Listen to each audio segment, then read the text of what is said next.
You're listening to the Friends Talking Nerdy Podcast Network. Friends Talking Nerdy.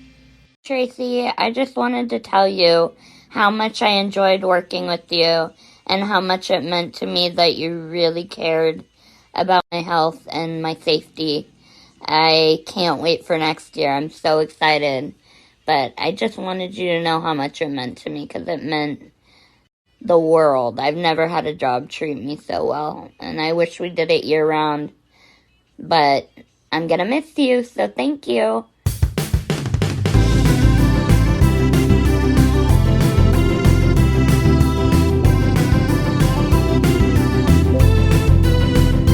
If your friends are nerdy and you are nerdy too, I want to talk to you. Friends Talking Nerdy. We'll get this right eventually. Coming to you from Portland, Maine for the very first time together. It's Friends Talking Nerdy. This is Tim the Nerd. Joining me, right next to me, is the Reverend Tracy. How you doing? I'm doing really good. It's been interesting because this is our first time recording since I've been back, and getting reacclimated to East Coast time is fun. Mm-hmm. And I know we're starting the show with an audio that was very unexpected and very sweet. Thank you. It was a good Halloween run. I am happy. I'm still enjoying spooky season in a way, because I think spooky season honestly runs from beginning of September until mid-November. Just kind of there's that crossover it has with Christmas season where a lot of people celebrate it from November 1st until halfway through January. So still very much in the spooky season, but also realizing this is the wind down. So it was really sweet to get that message from her. Indeed. She was definitely cool to interact with the few times I did, even though I didn't necessarily talk much to other people during that time. But, hey, thanks, anxiety. Yep, and really, it kind of worked out that we had a spot for her because there was this very low drop panel, and she happens to be in a wheelchair. And so it really worked out perfectly kind of in that way, because otherwise somebody was going to need to be crouching the entire time or just sitting in a chair anyway. Yeah. So I was happy that we had a spot for that person. She was good to get to know this season. Indeed. Well, I've had a busy couple of weeks. Yeah, because I flew here and had to acclimate, with the jet lag, as the cool kids call it. And then it was kind of nice as at least we had the fall back an hour, which almost kind of helped meet me in the middle of being 3 hours behind on the other coast. But Tim, you didn't fly, did you? No, I didn't. I thought, let's do the romantic thing. Let's travel across country on train and see the sights, because I have officially made the move to the other Portland, Maine. I'm back on the Eastern time zone. Yeah. And it's kind of bittersweet, because Portland, Oregon was my home for about 7 years, and there's going to be a lot I will remember from it, in terms of there will also be some stuff I really, really want to forget, but that's a different story. But as far as the remembrance, I think, first of all, I've met some great people there. You, of course, would definitely be top of that list. When you meet somebody that has an as impactful of way on your life, it's you're never going to forget that. Hey, the Reverend's blushing here, folks. I take compliments good. Also too, I'll put this out publicly as well. The last couple of years, a big help for me has been Professor Aubrey. When I first met up with her, I was not in the best spot, and thanks to her help, she's put me in a spot to where I think my future is going to be a lot more survivable than what it was. And folks that have been married and divorced and have kids will know what I mean by that. Mm-hmm. Yeah. So, I definitely do want to publicly put out a thank you to her for that. But the trip, Wow. How did that go, Tim? Yeah, let's put it this way. I will never do that again. It was awful, awful, awful. I rode coach all the way, which was probably my first big mistake, being 6'5", 46, out of shape with lower back problems.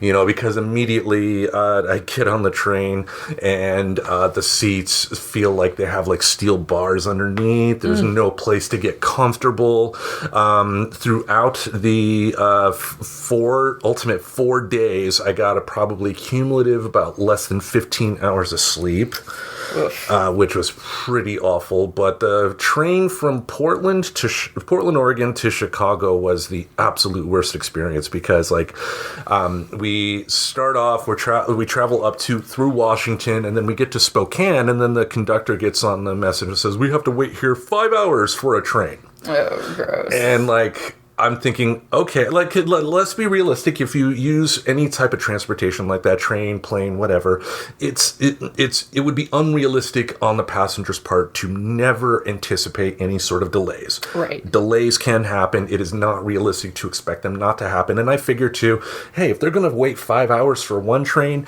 then more than likely it's going to be easy to have another train waiting back in Chicago. But little did I know. Yeah, so we ended up going out of Spokane.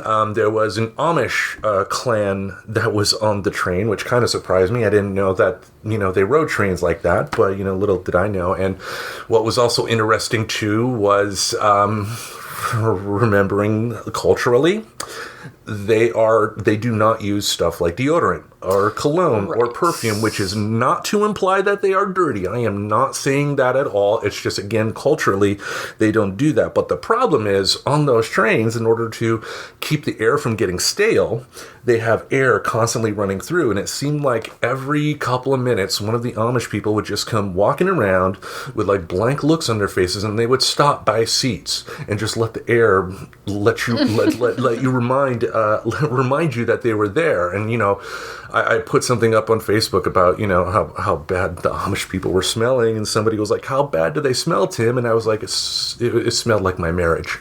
Oh. just pretty awful. Again, it reminded me, I think I've even mentioned it on the show before, Richard Pryor had a bit when he went to Africa, and he talked about the cab driver, he had a similar situation. He thought the guy smelled, and he had the window open, but then he realized the cab driver was doing the same thing, because the cab driver was like, damn, American with all his cologne smells horrible. So again, if there is Amish people out there that could potentially be listening, I get it, cultural thing. It's just, yes. it is something you notice. Nose acclimated to different things doesn't necessarily mean it's insulting, yes. Right? If you're used to smelling more of the natural odors, you're just going to be used to smelling those things. If you're used to smelling cologne odors, you're used to smelling them.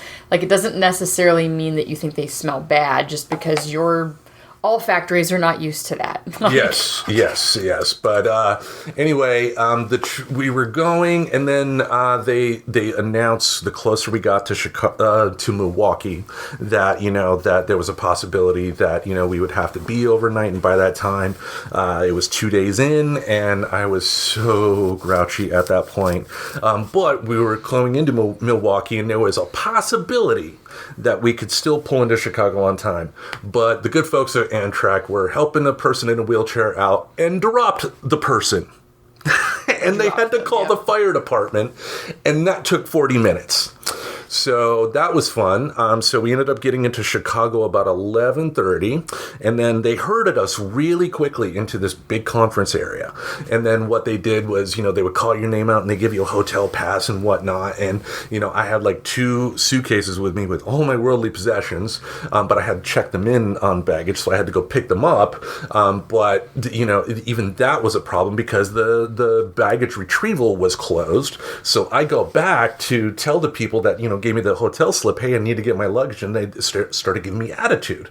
But luckily, one other person was like, "Fine, come here," and so I ended up getting my luggage. So they give you a hotel pass, and there was a bus that we drove to a fancy hotel, the Swiss Hotel in Chicago. It was really fancy. So we all get there, a whole bus of people, and most of them were the Amish people. So we get there, and then the hotel people says, yeah, maybe Amtrak should have called ahead because we have no rooms.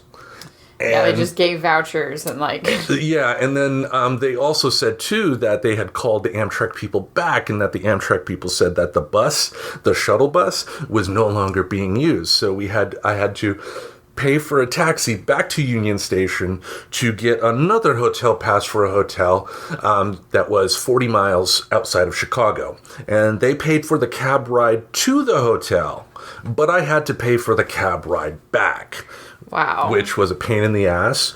And then, the second leg of the trip from Chicago to Boston was, that went on time, but again, lack of sleep and just everything cumulative was just building up. And because of the delay, again, it was just the next day on Chicago that, I got there. So it was only a day layover, but I only got like 6 hours sleep at the hotel, which sucked. And then, pull into Boston, find out that the bus station I needed to get to from Boston to Portland, Maine was 2 miles away. And there were no cabs. Just right by the train station. So I had to walk 2 miles, about a half-hour walk with 2 heavy-ass suitcases in Boston, Massachusetts, a town I'd never been in before.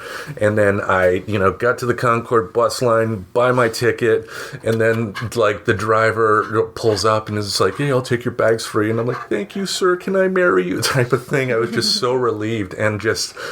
I broke down on the bus. Like, I was so just mentally, physically, emotionally exhausted by that point with just the cumulative of everything that just, I had my earbuds in, was listening to music, and, like, a song came on that reminded me of the past, and, like, for the whole bus ride, I was crying, and then when you picked me up, just like, even when I saw you like drive in, I was still like crying, but, of course, being a heterosexual male in America, I had to, like stifle those emotions and just whatnot. Suck the tears back into the, but then, we get home, I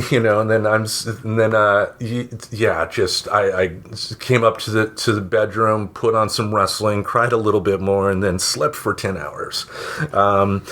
I mentioned on Instagram that I was going to mention this story about Amtrak, and one of our Instagram followers, CP Forge Productions, who's a train photographer, and he takes some pretty nice he or she, I don't know specifically, but takes some very nice pictures of trains. And they left this comment, spoiler alert, it's because America is so car-centric that any mode of transportation other than personal cars is automatically viewed as bad and given so little funding from the government that it cannot operate as well, and people complain about poor operation of mass transit while continuing to not support any legislation that would allow it to operate better. And ding, ding, ding. Because one thing I immediately noticed coming here to Portland, Maine, is that it is not walking friendly, and you've mentioned that yourself. Oh, yeah, like night and day difference. There's not the train, there is no train, so it's all just bus infrastructure, but it's not necessarily the best bus infrastructure. And oh my gosh, when we told people that we were taking the bus when my car was in the shop, like, some of the reaction of that was interesting, but that goes into, you look at it as lesser or something. It's definitely a very different culture here around that. But it's not really that great even around the whole of the country. Yeah. I think the only exceptions are maybe places like New York and stuff where it's kind of stereotyped for the businessman to take the train in. Because even then, it's not, there we go, maybe that's the difference. It's not that it's a bus, it's that it's a train, because even in Portland, Oregon, because we had the TriMet, which was a train system, a track, like that was viewed as better than like the buses if you were on the outskirts, like say in Gresham or whatever. Yeah. So yeah, like it's kind of interesting how we do that, even though people want to complain about parking in downtown places. Well, if more people were willing to take the bus And if we stopped like kind of stereotyping it and negging it constantly, like maybe parking wouldn't be as bad or as expensive or even needing to pay for it at all. Because again, that goes into if everybody's parking, well, then they have to make a way to limit that, right? The supply and demandness of it that helps like those things flow in that way. So anyway, I'm a big supporter of like the buses. I do feel bad that it needs to be like invested in more. And that's where, you know, I think this even segues a bit into voting. Because you guys, depending on what state you're in, you may have had ballot measures having to do with transportation or infrastructure. We didn't in Maine this year, not quite to that tune. We had stuff like dealing with tourists and stuff like that, but nothing on like, can we make the bus system less shitty? Yeah, overall, though, don't travel Amtrak across country via coach.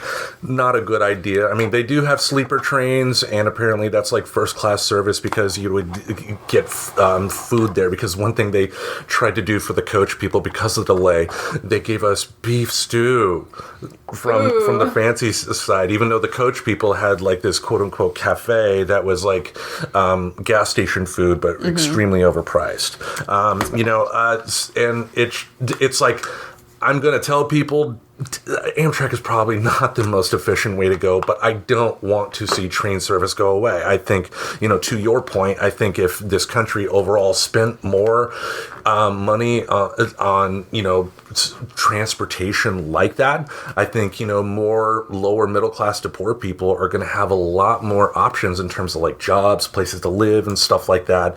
And that's probably why we're not doing it, you know? Yeah, which is kind of the sad thing about it, right? Yeah. Yeah, and that even goes to like other things that kind of get negged that are totally reasonable services are motels, right? So now that's got like kind of a stink on it, because that was our experience with our traveling across, but we drove, right?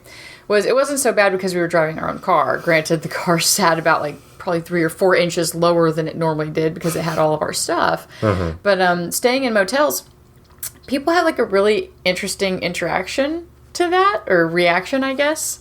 But sometimes you just need a bed, and that's okay too. And that's where it's like, I encourage people. It's like, yeah, but you see, like they would get better if they had more business from people who are just good enough to have a bed. They like, don't need the pool, don't need the breakfast in the morning, don't need whatever, because we were very much like, we really dorked out about our road trip though. Like we had all of our breakfast and food stops like pretty much planned. So we knew we didn't want the free breakfast in the morning. Now, granted, the one in Moline, God, where was that? Illinois. Moline, Illinois.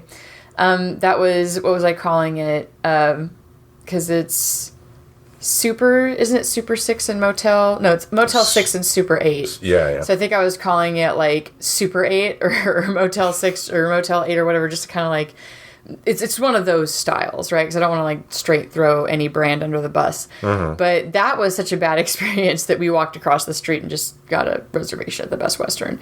And we didn't even ask for a refund back. Because A, it wasn't that expensive. And B, I was like, maybe they could keep it to fix the bed. But you know, like other than that, like it was perfectly fine to like stay in motels. So I don't know, I guess if you can use a train, use a train. Maybe not across the country right now at the current state. Yeah, and I sometimes I can just be stubborn, and I need to learn to listen to reason. You know, especially with something like a lower lumbar sprain. You know, like my back, thanks to the trip, is still having issues. But you know, long story short, though, I am here, and that is the good thing. And as you mentioned, as we segue into our main topic this week, you know, we did have some elections as well. The midterm elections are complete. There are still some races where votes are still being tallied, and in Georgia there is going to be a runoff for the Senate race. It does look like the Republicans have won enough votes to be able to get control of the House, but there's a good chance that more than likely the Democrats will probably keep the Senate. Any thoughts on the midterms? Well, I mean, for us, I'm just glad that it was LePage that lost the governor. Like, I did not want to have Governor LePage, so I'm glad that Mills won.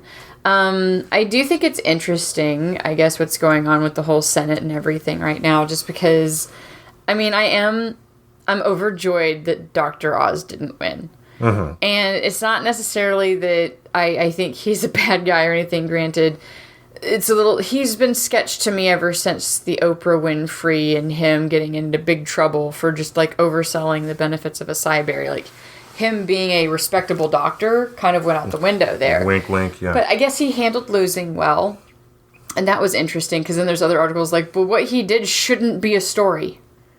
Like him being able to say like, yep, I concede, I understand, I respect, and I accept that I lost. Like, that shouldn't be a news story. And it's sad that it is, especially on the more Republican candidates that have been running lately. But I will say this, again, as a pretty progressive person myself, I will definitely, I will definitely commend people on the other side that do the right thing. Yeah. He did the right thing. More Republicans need to get the cojones to break away from Mango Mussolini to be able to do the right thing, because continued complaints about election integrity when there's no real evidence that there's any sort of widespread, voting irregularities or anything like that. It's just simply destabilizing the country, for one, and two, there was also news reports that, because of all this talk about election integrity, there are a number of Republicans that did sit home because they don't trust the process. So they're turning away their own voters too, right, based on this. So I think that kind of backfires in a sense in that way. Yeah. Now, what is interesting is I guess Arizona is more likely to go blue, but I'm wondering if we're going to have a runoff in Nevada, because as of right now, they're only 1% apart and less than 50,000 votes. So that could be interesting if we have two different runoffs. Yeah. I was honestly kind of surprised that Georgia was that close, so I guess we'll just have to see how that goes down. Yeah, I mean, hopefully the Democrats keep the Senate. The Republicans in the House have already said that they're going to be investigations after investigations, which, why are you complaining about investigations, Tim? Investigations in and of themselves are not a bad thing, because if, like one of the things they said they wanted to do investigation on is Afghanistan, Biden's pull out of Afghanistan. And if by going through those investigations, they find somebody in the administration did something wrong, by all means punish them. I am not against that. But the Republicans have a long history of using investigations for purely political theater, like Benghazi, like the, Bill Clinton's impeachment process, the entire thing. Political theater. Yeah, and plus, wasn't some of the pullout from there, actually Trump when he realized he lost or something? Feel free to look that one up, because the way I'm stating it should make you want to look it up if you're curious about that. Mm-hmm. I just remembered reading, kind of skimming through something at some point, that when you look at kind of the actions that were taken, mm-hmm. In the White House and governmentally, those processes were already starting to be put into place before Biden had been handed the reins. So it's not entirely his fault. And then I think it's incredibly fucking ironic and really hypocritical, because they're against any investigations and they accuse the Democrat side of political theater anytime they want to do an investigation on anybody that they have, the Team Red banner. You know what I mean? So, I don't know. I hope that our Senate comes through for a blue side, but that's really just for balance. That's not necessarily because I'm a Democrat and I think blue should win everything. My fear, I just think it'd be not so great. I mean, my fear would be, because the House Team Red folks are a lot more loony. Because they don't, because the Senate, they really do have more responsibility, I guess, so they, for the most part, are generally more sane, Ted Cruz notwithstanding, but, the House Republicans have a lot more Marjorie Taylor Greens than sane people. And, there's already been talk of impeachment and whatnot. And, Mitch McConnell, in the Senate, when he was majority leader, during the Senate, has already shown he has no regard for rules. He will do anything to protect power and change any sort of rule that will favor his party, because he's party over country. And that would be the scary thing about Republicans having both the Senate and the House. Well, yeah, and especially with Roe v. Wade stuff going on.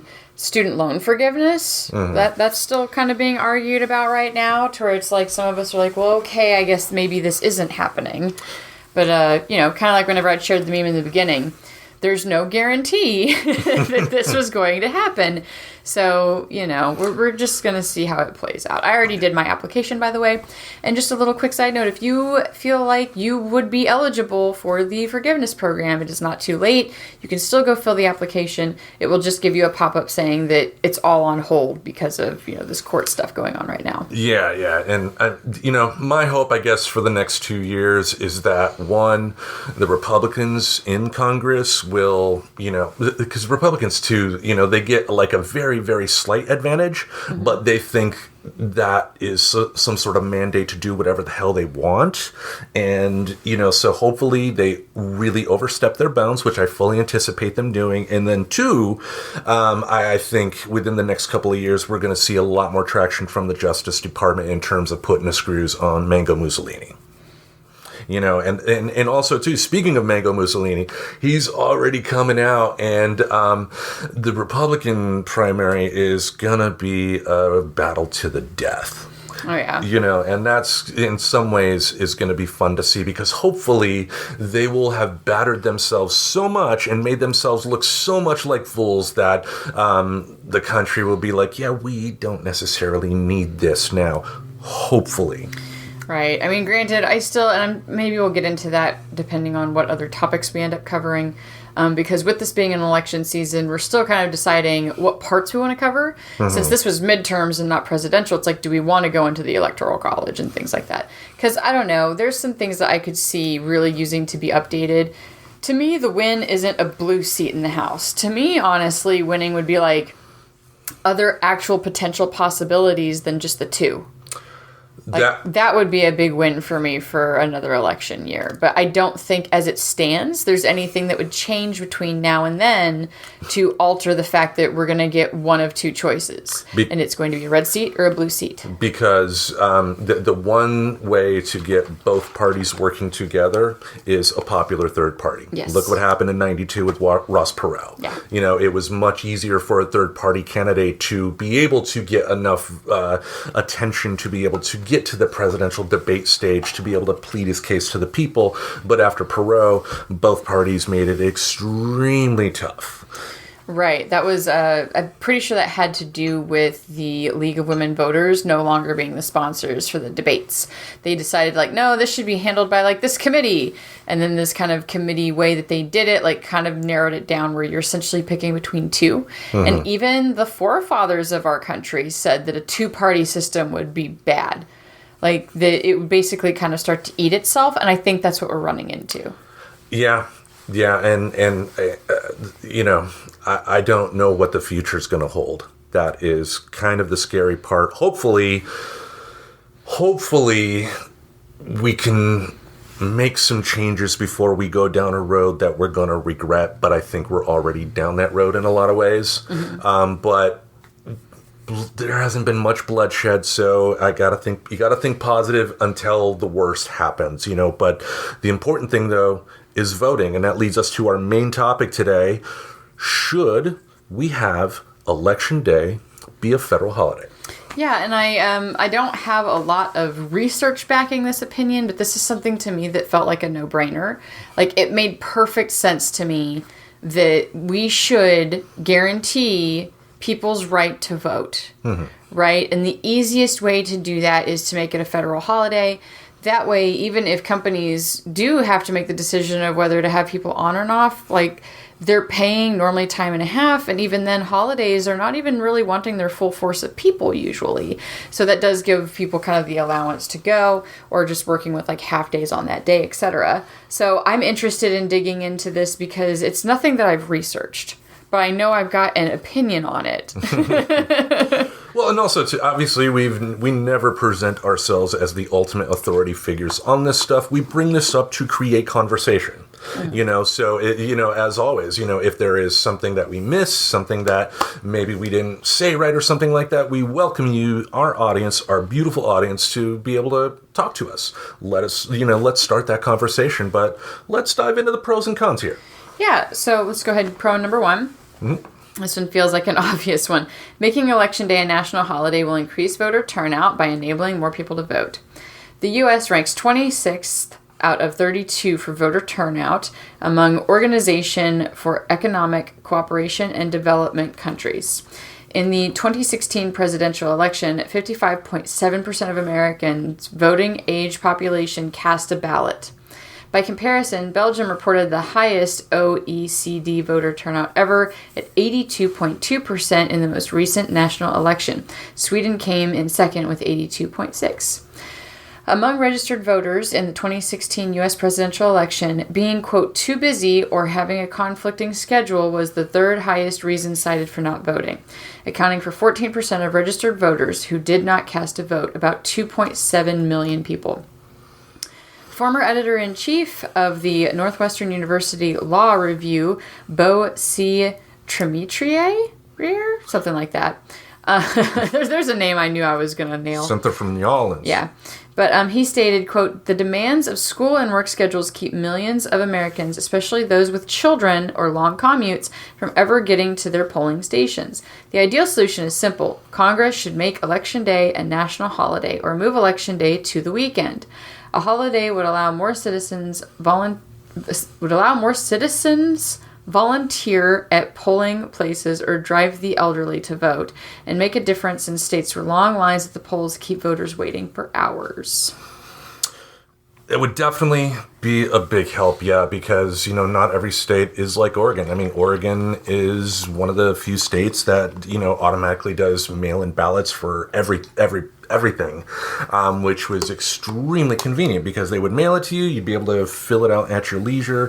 Dropbox secure. Dropbox is everywhere, and, just drop off the ballot by the appropriate time, and you are good to go. But that's not the way in other places, and especially Republican-led states. I'm sure there's probably a conservative. I'm sure there are Democrats that do it too, and I'm not denying that. But when a majority of the states are being run by Republican-led legislatures, they're the problem now.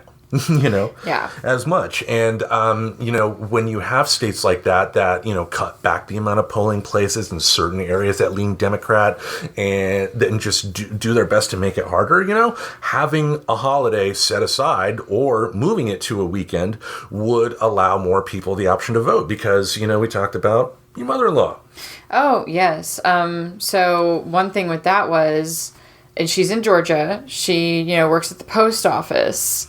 So she was prepared to go spend some time voting, but then somebody put in for a time off request, and she wound up kind of being the one in charge. Now, that being said, I'm pretty sure there are laws that would protect people, right? Like, if you really wanted to vote and really felt strongly about it, you probably could, say something to somebody and be able to get off, right? Or at least some time. However, I think what I like about making it a national holiday or allowing things like mail-in ballots, like the simplicity of just being able to request one and get one even if it's not automatically sent to you, is that it helps those people that either aren't in a position or don't have a personal voice that feels comfortable making those demands with their employer, right? Because unfortunately, we don't want people to get fired or let go or have their hours cut for voicing a need, but the fact of the matter is we can't 100% prevent that, and I don't think somebody not being in a position where they can ask for those things and ask basically that their rights be met should keep somebody from voting. So to me, making it a holiday makes it a no-brainer that it's going to automatically make it easier for people overall to vote, even in those situations. And honestly, and we'll dive more into this in con number one, but I think as far as the positives of making it a holiday is that it would allow more people, disadvantaged people on the lower end of the economic spectrum, the ability to have their voice be heard. Because right now, the only people whose voice are being heard in Washington, 9 times out of 10, are the rich. Right. So, con number one is claiming making Election Day a national holiday will disadvantage low-income and blue-collar workers. Federal law doesn't require private employers to give employees paid federal holidays. A part-time hourly worker is more likely to have multiple jobs, none of which are likely to offer time off for a national holiday. Annie McDonald, editor of the Berkeley Public Policy Journal, noticed that the workers who are least likely to get paid holidays are those who already have less of a voice in political process. Americans working in retail, hospitality, and service jobs, for example, would most likely not receive the benefit of a paid holiday to vote. In fact, these voters may be more likely to have to work as a result of a federal election holiday, where they may have had time off previously on a random Tuesday in November. Additionally, many of these individuals rely on school days as child care for their children. An additional day off school would prove to be problematic for individuals who may not have other readily accessible forms of child care. People who have already suffered significant disenfranchisement, such as women and people of color, are more likely to be working on those low-income jobs that would get the time off to vote even on a national holiday. Holidays usually mean more work hours for retail workers because stores run promotions and sales, which this is a very valid point. Yeah. But yeah, it's a hard one, that one, I think, because that goes to you can't necessarily make doors shutter. Like, you can't make them closed necessarily. Like, I know there's some, like, obviously, I think government ran would be closed because that's why it's a federal holiday. We're calling it a federal holiday. And banks, yeah. But... Yep. And then I think there's even some states have pay requirements where if you do require somebody to work on a federal holiday, there's like a time and a half thing. So I would almost wonder if that could wash out in a sense, though. Now, could that not also mean that maybe you can stagger your workers in those situations so that they can still vote and maybe get their time and a half time? So would they really be losing money then? Like, if it were time and a half in a federal holiday. I think that's what this con possibly is overlooking. But I don't know if there's time and a half for everywhere. Because I know for a fact there were office jobs that there were holidays that I would have rather have worked. But I couldn't do that because it was an hourly job. And they would have had to pay me time and a half for that entire day. Yeah, I know when I was in the retail end of things, most federal holidays I was working. And, that's the thing, too. A lot of stores, a lot of employers do have, like, hey, you can have X amount of time off to be able to go vote. They do.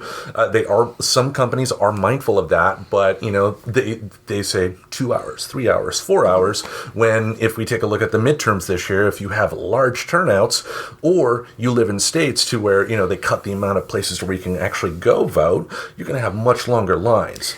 Or states where they don't really allow you to just request a ballot. Like, that's one of the difference between the two Portlands here is, no, they don't automatically send you a mail-in ballot. However, you can just request one. You don't have to have a reason. You don't have to have, meet some circumstance to be able to do it. It's just, oh, you would like to vote for home? Well, here you go, and we'll send you your ballot. That's why, I think I'd even mentioned it on the show at one point that my ballot was sitting at home waiting on me. Yeah. And so, yes, the Mr. Reverend and I sat up. We used a mix of the computer and the voter guide to inform ourselves on things. Vote, vote, vote, vote. And then I got to walk them to City Hall that next day and then drop them. So a little bit different, but especially in states where they don't even allow that. I could imagine those poll lines being a lot longer.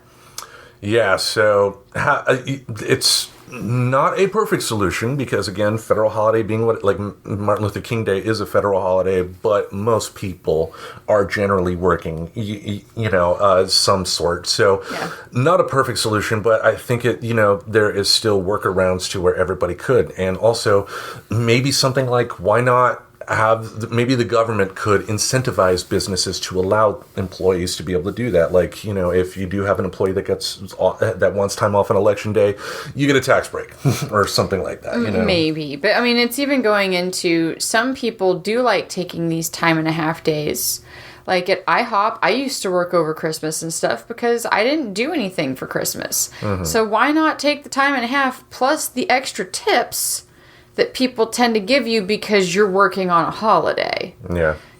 So I don't know. I get the con and I get the pause with the con that I feel, But I'm thinking there might be some information there that's missing where it could be filling in some of those gaps, either by the people who don't want to vote, so they don't care if they vote on the election day, or the people who realize, like, wait a second, so if I get up early and get to the polls early, maybe I can have my cake and eat it too, and since it's a time and a half day, I don't have to work the full X hour shift to get what I would have made in that whole day of work. Right. Indeed. Well, speaking of that, let's dive into pro number 2 here. Making Election Day a national holiday would turn voting into a celebration of democracy. Sorry. Throw me out there. Election Day is a holiday in Puerto Rico. Caravanas are joyful, noisy parades of cars festooned with flags and other decorations that stream through Puerto Rico's streets ahead of an election and are credited with the island's over 80%.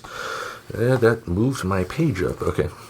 With the island's over 80% voter turnout. In Australia, where voting is mandatory, elections are celebrated with parties and barbecues nationwide, resulting in turnout rates around 90%.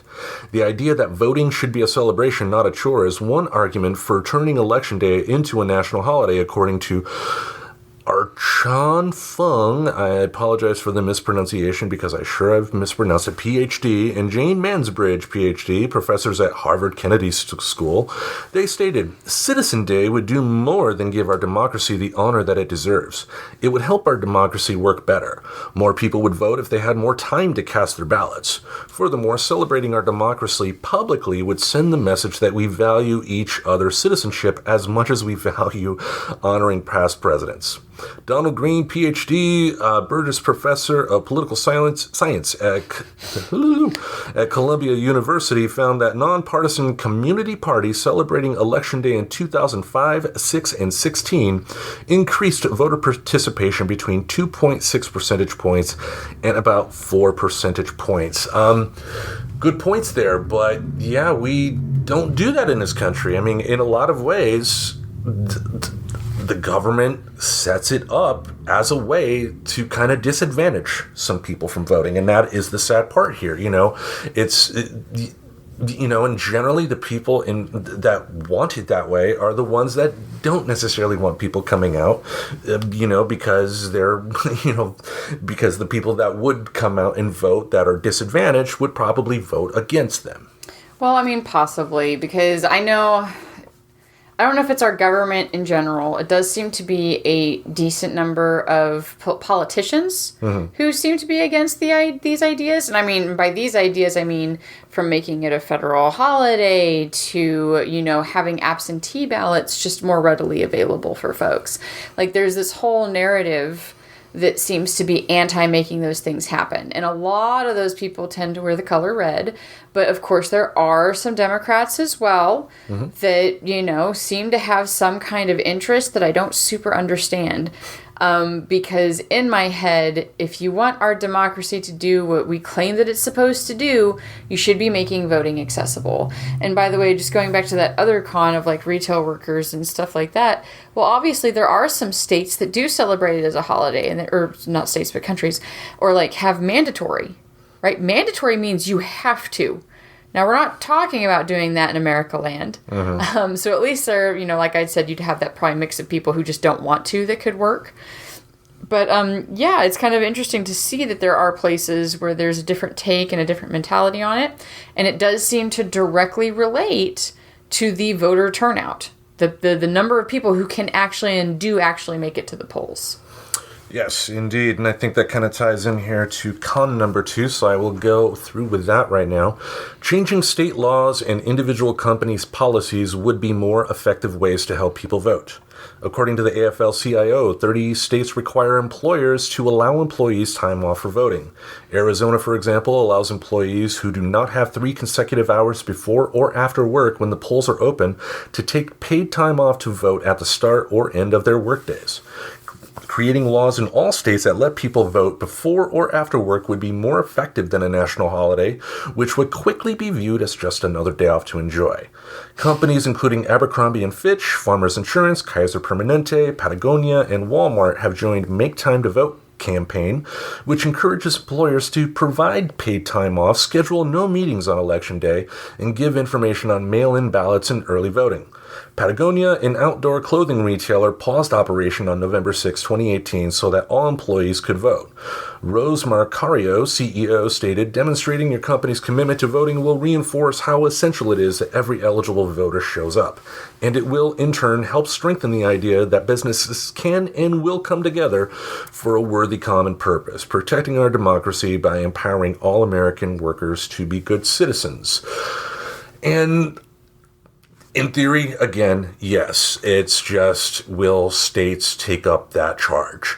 And, you know, I've in my lifetime, I'm 46, I've not seen that. Yeah. You know, that's the sad part. And, you know, it's great when businesses can stand up and do stuff like this for their employees, but a lot of times those companies do it for public relations purposes too, you know? Yeah, not necessarily out of the goodness of their souls, you know? Yeah, because, I mean, most big companies, especially if we're talking like, you know, companies that, you know, are like on the stock market and stuff like that, you know, it's a lot of, it's just theater at that point. But, you know, if that were to occur, you know, that would definitely be a big help. And as it mentioned too, though, you know, allowing access to stuff like mail-in voting would be great as well. I mean, if companies could, have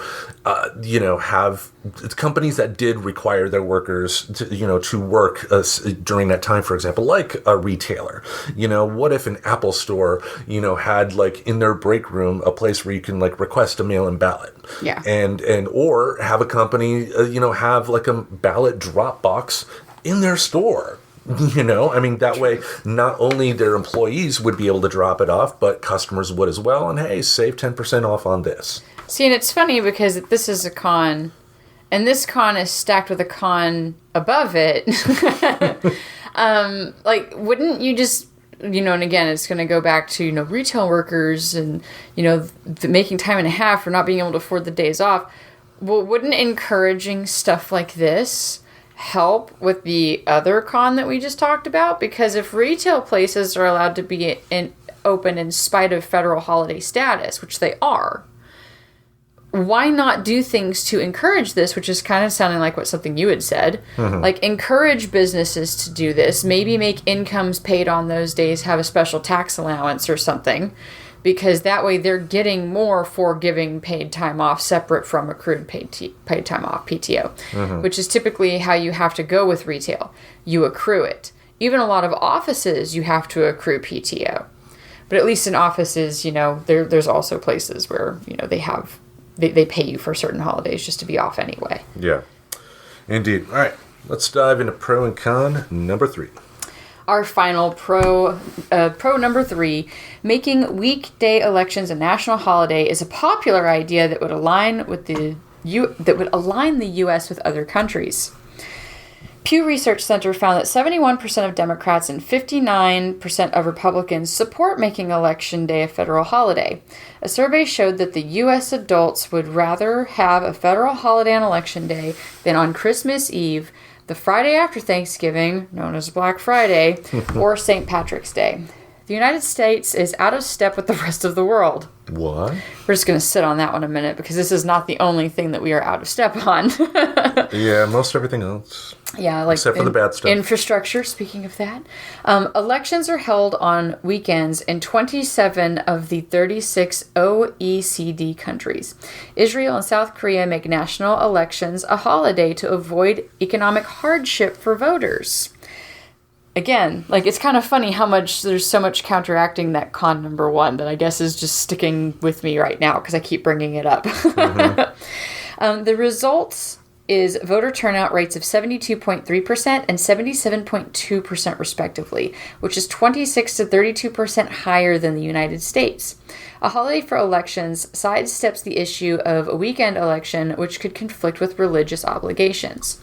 Elections are federal holidays in Singapore, which when combined with mandatory voting results in a voter turnout of 93.6% for the 2015 election of Prime Minister Lee Hsien Loong. Countries such as France, Mexico, and India also observe federal holidays for elections. So it just goes into that we're out of step here. Like other places have seen the value in this, and it even goes to like when we talk about pros and cons before, like I love a good example of where it works. Right? And it's showing that it does seem to work, right? Like you want more voter turnout. Like I'm not sure what other metric you could measure for success other than literal voter turnout.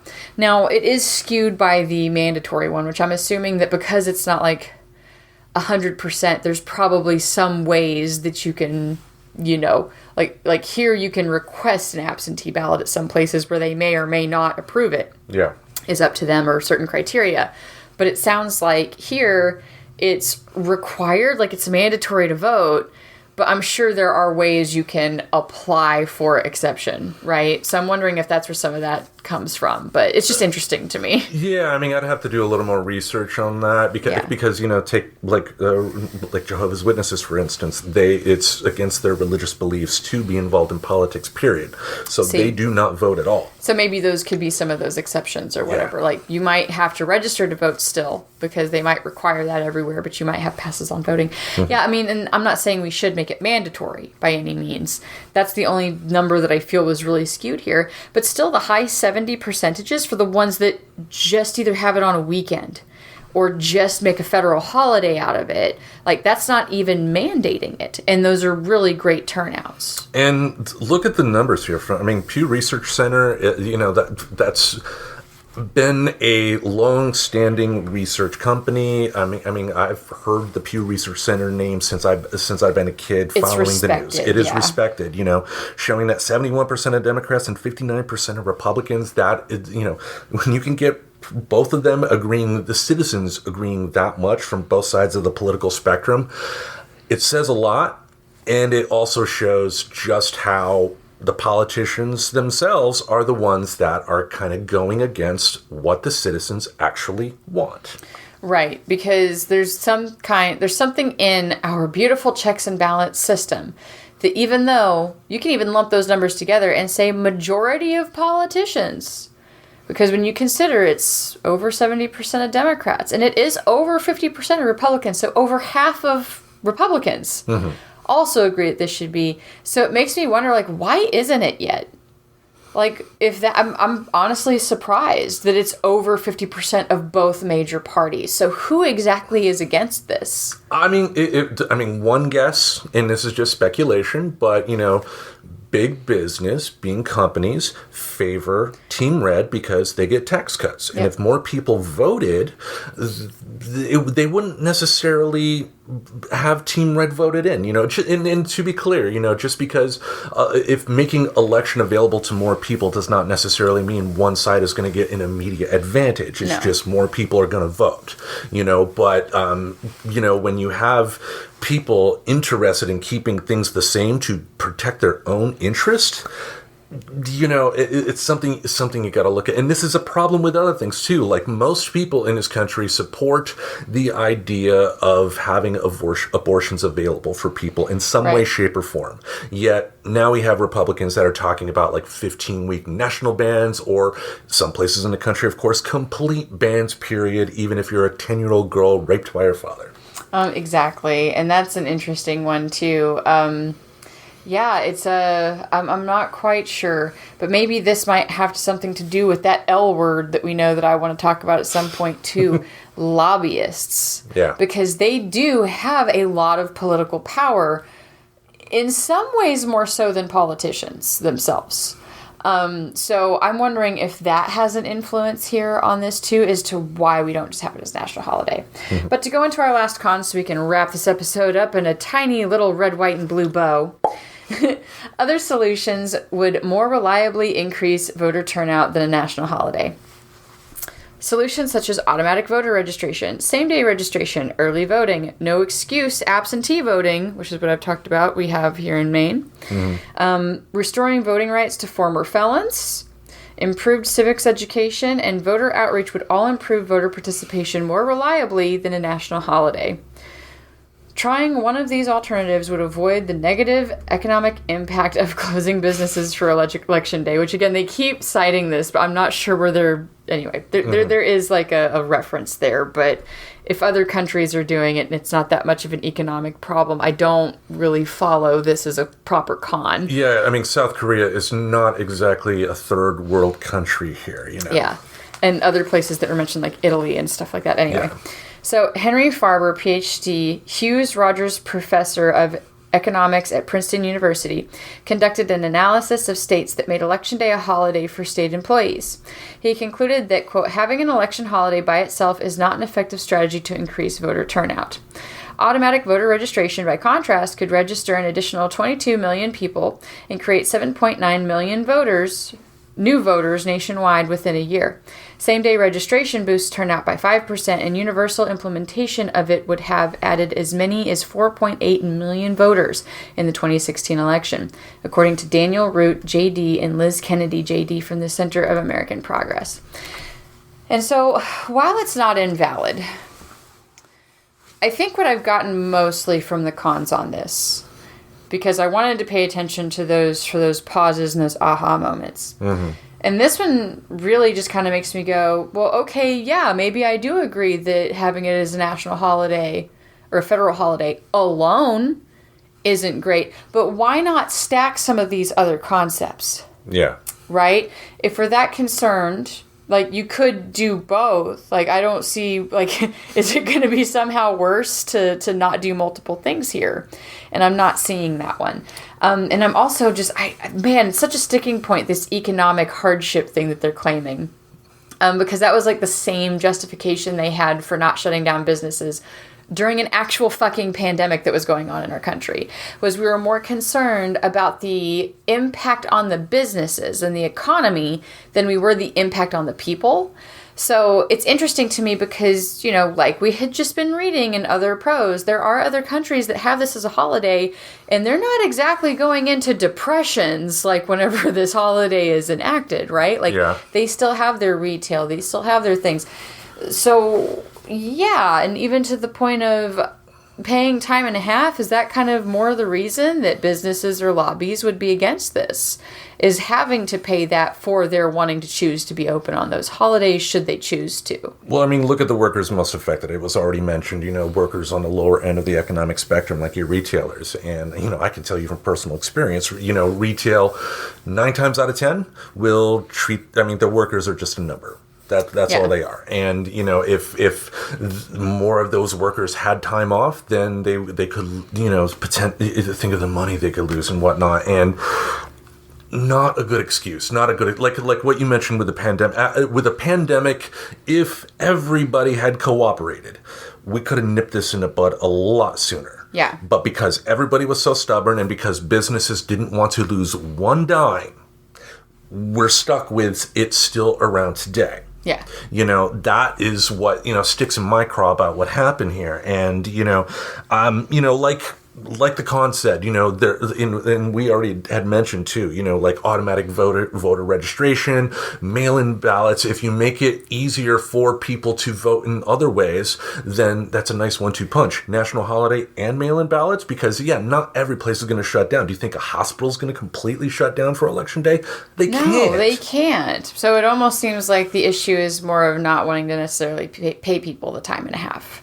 Yeah. Or cut staff, or potentially be working alternate hours during that day.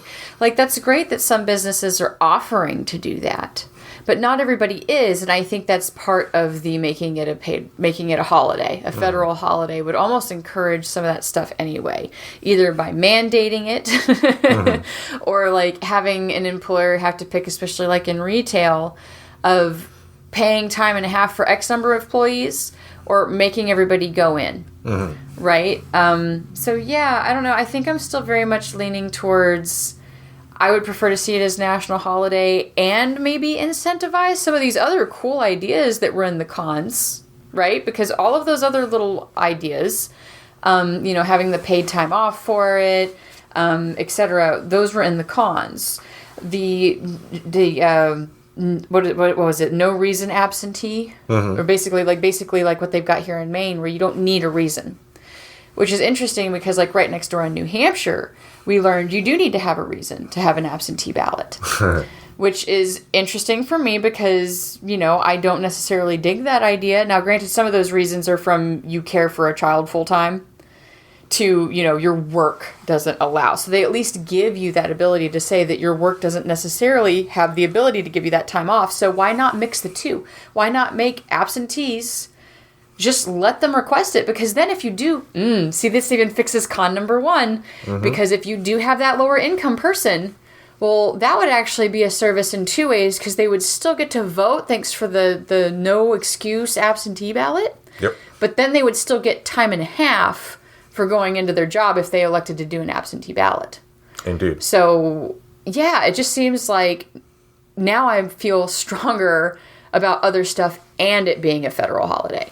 Like a why not multiple things approach to increase our voter turnout. Yes, because, I mean, as we've learned since 2016, voting is important. Yeah. And more people need to vote in this country, you know, and it doesn't matter what side they vote. You know, like I said, I'm progressive, but I don't care if people vote Republicans as long as they have the ability to exercise their right as a citizen of the United States to vote. Yes. And, you know, right now, a lot of people are not incentivized to be able to do that just because lower end of the economic spectrum. And, you know, that's why those people, and I'm in that group, are not being served by the government. Right, and that doesn't even touch on stuff like there's other reasons that people would struggle with the idea of going in and voting in person like that. I mean, from ADHD to anxiety. There are other reasons that it is kind of good to make these things available. So I guess I've come out still being pro make it a holiday, pro automatic voter registration, pro same day registration, pro early voting, pro no excuse absentee voting, pro restoring voting rights to former felons, which is one that I know is on this list that we can talk about as well this month if we want to, is should felons or ex-felons be allowed to vote, pro improved civics education and voter outreach. Like, all of these things would be good, so why not do those things and increase? Because, yeah, I'm with you. I'm not trying to, like, you know, you only want absentee ballots because that means more Democrats will vote. And not at all. I want more people to be able to vote. I want more independent voters to be able to vote. I want more Republican voters to be able to vote. Because there are people who vote Republican that are very aware of the kind of Team Red side, the more Trump fanatic side, that aren't interested in voting those people in. So they are starting to cross political lines here to not vote for celebrities and to not vote, you know, for people that don't necessarily have the background and what they, you know, are going to be doing. I think it's dangerous to put somebody in a political position when they've got no clue how our political system works, which was my number one concern with former President Donald Trump. I mean, look at the selection in Georgia with Herschel Walker on the Republican side. I mean, he's a walking example of CTE, yet almost half the people in Georgia thought, maybe I'll go with him. You know, despite all this... So what's CTE for the kids at home? That is, there's a medical term for it, but basically it's an injury folks in high contact sports or, you know, stuff like professional wrestling, boxing, get. It's an issue with the brain that can affect a lot. So it's a type of TBI, which I think more people are more familiar with the term traumatic brain injury, TBI, than CTE. Okay. See, I wasn't actually sure. It sounded like you were going towards like the TBI route, so. Yeah. Well, I mean, with CTE, there have been some professional wrestlers, including Chris Benoit, who murdered his family and himself, who, you know, dealt with CTE. I mean, the good thing that came out of that is that there was more testing done on the WWE end. When people had concussions, they don't continue the match anymore, thank goodness. Yeah. Football's starting to pull now too, you know. Yeah, but you know, it has been shown there have been plenty of football players, for instance, like Junior Seau was a big time legendary player on the San Diego Chargers, but dealt with had such tremendously bad CTE that, you know, he just went nuts and ultimately shot himself in the heart. And he left a note to, please study my brain. And, that's when they found that. But I don't know why we're talking about that right now. But anyway. Well, just different things. That's just what we do here, folks. We nerd. Yeah, but long story short, more people need to be encouraged to vote. It's not about getting one party out more than the other. It's about encouraging every citizen in this country that has the desire to exercise their right to vote, give them the ability to vote, whether that's giving them a holiday or giving them other reasons. Because, the police department's not going to shut down to vote. They need a chance to be able to, do a mail-in ballot or something like that. Hospitals are not going to be able to do that. And, I don't think everything needs to shut down. As long as you have other options that are available, people should be able to exercise their right to vote. And then at the end of the day, once the votes are counted in, people should get together and start compromising and working together and not, do this, in one way or the highway type of deal, because that bullshit needs to end. Yeah, and it doesn't stop anything, and it also doesn't find solutions. Like, look at even where businesses are starting to flow to now, like especially offices. They're normally taking solutions from all over the place now because they've realized relying on one source is actually not that good. Mm-hmm. Indeed. So I think we will wrap it up here at this point. So our first show in Maine. First show in Maine. Welcome to Maine. Indeed. Well, thank you. It's mainly a good place. I guess there are a ton of Maine puns here. Oh, yes. Lots of... I still think my favorite one is this restaurant, and it's a noodle place, but it's called Mainly Nudes. Still makes me giggle. I got to see if I can find my dad a shirt from there, actually. Yeah. The benefit, I am really excited about being here, because the benefit is that, we, living in the same house are going to be able to do a lot more show prep. We're going to be able to do a lot more in terms of advertising the show on social media. We're going to be able to have a lot more fun on TikTok. And you had mentioned, mailing your ballot. You forgot to mention that wonderful TikTok video you made about dropping off your ballot. Oh, yes, I did make a TikTok video of me turning in the ballot. And then speaking of TikTok, I know we talked about this whenever we did the Should More People Be Vegetarian episode, but I have actually recorded one of the first Cooking with the Reverends, and we're looking forward to kind of fine-tuning. I think I want a silly little short theme song and a graphic thing to go on it.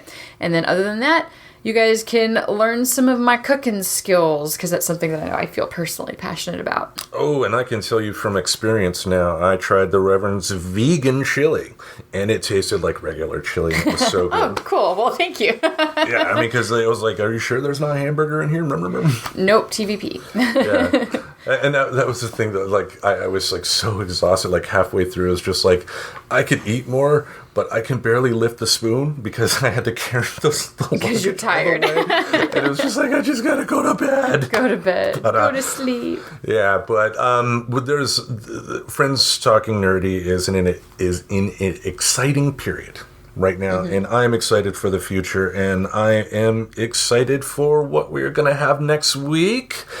We will let you know next week. Yeah. Each Saturday, we'll have something in this podcast space to entertain your ear holes. Until we meet again, we bid you adieu. Mainly from Maine. Yeah. Subscribe to Friends Talking Nerdy on iTunes, the Google Play Music Store, as well as Spotify. Remember to support Friends Talking Nerdy on Patreon. Goodbye, darling.